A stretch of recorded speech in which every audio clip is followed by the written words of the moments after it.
Sa mundo ng salita at kilos na matalim, may pusong nagiging bato, damdamin ay salim. Sasaktan ng puso, tutulugin ng dangal.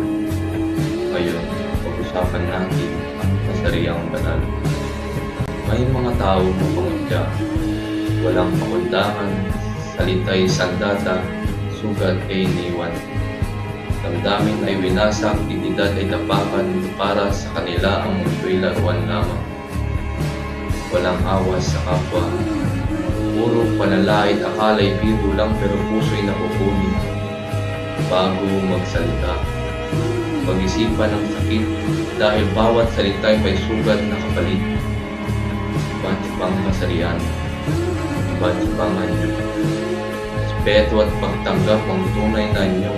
Hindi sa kasarian na susukat ang tao, kundi sa isip at pusong may malasakit sa kapwa. Tanggapin ang lahat, pantay-pantay sa mundo. Dito sa ating bayan walang itinataboy na tao. Wala sa kasarian na tuwa, kundi sa isip pa rin at kung paano ka umanawa. Ngayon tayo'y magbago. Iwan ang pangungutya, gawing sandata ang respeto at awa.